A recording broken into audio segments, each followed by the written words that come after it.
건작동 말씀 묵상. 반갑습니다. 부산 청원교회를 섬기는 임병열 목사입니다. 오늘은 어리석은 자와 미련한 자의 죽음이라는 제목으로 말씀을 나누려고 합니다. 어리석은 자의 퇴보는 자기를 죽입니다. 퇴보는 마땅히 할 일을 하지 않는 게으름을 말합니다. 미련한 자의 자는 안일 때문에 멸망한다고 성경은 말씀하고 계십니다. 안일은 무관심과 냉담한 태도를 말합니다. 할 일을 미루고 있던 게으름과 마땅히 돌보아야 할 일에 냉담했던 이들에게 사형이 선고된 겁니다. 재심의 여지가 거절되었고 다시 기회는 주어지지 않을 겁니다. 어리석은 자와 미련한 자들을 향한 음성은 단호하고 차갑습니다. 잠언 1장 28절에 그때에 너희가 나를 부르리라 그래도 내가 대답하지 아니하겠고 부지런히 나를 찾으리라 그래도 나를 만나지 못하리니 말씀하고 계십니다. 두드리면 열리고 찾으면 찾게 되고 구하면 얻게 된다 하셨던 음성과는 너무 많이 다릅니다. 불러도 대답하지 않겠다 하십니다. 찾아도 찾아지지 않겠다 하십니다.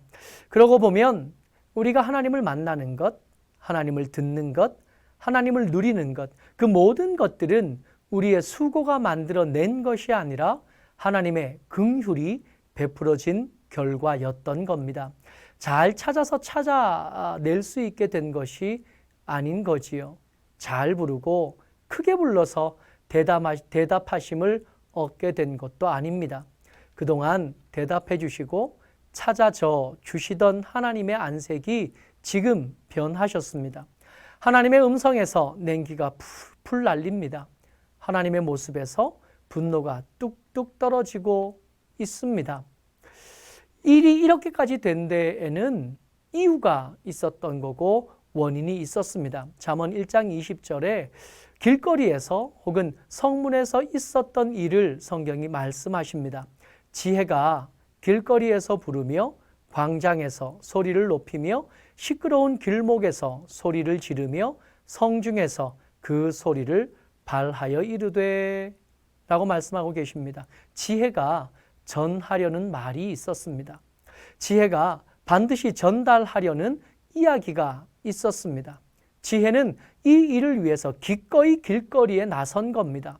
지혜는 이 일을 위해서 성문 광장, 사람들이 가장 많이 모이는 곳에 나와 서 있었던 겁니다. 목이 쉬는 한이 있어도 사람들이 꺼리낌이 가득한 시선을 보내도 그 부르짖는 소리는 멈추지 않았습니다. 지혜가 외친 말은 돌이키라 였습니다. 길을 바꾸고 방향을 바꾸지 않으면 만나게 될 재앙 때문입니다. 이미 재앙에 너무 가까이 접근했어요. 더 이상 지체할 시간이 없어 길거리와 성문 광장에까지 나왔으나 보람이 없습니다. 잠언 1장 24절 25절에 내가 불렀으나 너희가 듣기 싫어하였고 내가 손을 폈으나 돌아보는 자가 없었고 도리어 나의 모든 교훈을 멸시하며 나의 책망을 받지 아니하였은즉 하고 말씀하십니다. 기어코 재앙을 만나고야 말았습니다. 기어코 광풍을 만나 벗어날 수 없는 근심과 슬픔을 당하게 되었습니다. 뒤늦게 알게 되어져서 부르짖고 찾지만 이미 기회는 지나간 겁니다. 뭐가 잘못된 건가요? 어리석은 자의 퇴보에 힌트가 있습니다. 미련한 자의 안일에 힌트가 있습니다. 마땅히 할 일을 미루고 무관심하고 냉담한 태도로 일관된 삶이 문제였던 겁니다. 아마도 듣기를 싫어하고 멸시하던 자들은 스스로의 경건은 어쩌면 잘 챙기는 사람들이었을지도 모르겠습니다. 그러나 주변을 향한 시선과 태도에 문제가 있었습니다. 로마서 12장 15절 말씀에 즐거워하는 자들과 함께 즐거워하고 우는 자들과 함께 울라 말씀하십니다. 즐거워해야 할 일에 시기와 비난으로 일관하지 않았는가 돌아봐야 합니다. 울어야 할 일에 당할 만한 마땅한 일을 당했으니까 잘 되었다. 그렇게 함부로 말하지 않았나 돌아보아야 합니다. 나 혹은 우리를 생각할 때 떠올리는 울타리의 범위가 지나치게 좁은 것 아닌가 살펴보아야 합니다. 누가복음 7장 32절 말씀에 비유하건대 아이들이 장터에 앉아 서로 불러 이르되 우리가 너희를 향하여 피리를 불어도 너희가 춤추지 않고 우리가 곡하여도 너희가 울지 아니하였다 함과 같도다. 예수님 말씀하십니다. 무슨 말을 해도 귀를 막고 듣지 않으려던 자들을 향한 예수님의 말씀입니다. 잠언에서 지혜가 냉기를 풀풀 날리면서 말씀하고 계십니다. 1장 31절에 그러므로 자기 행위의 열매를 먹으며 자기 꾀에 배 부르리라. 이기적인 태도로 일관하던 삶이 뿌린 씨앗이 열매를 맺었습니다.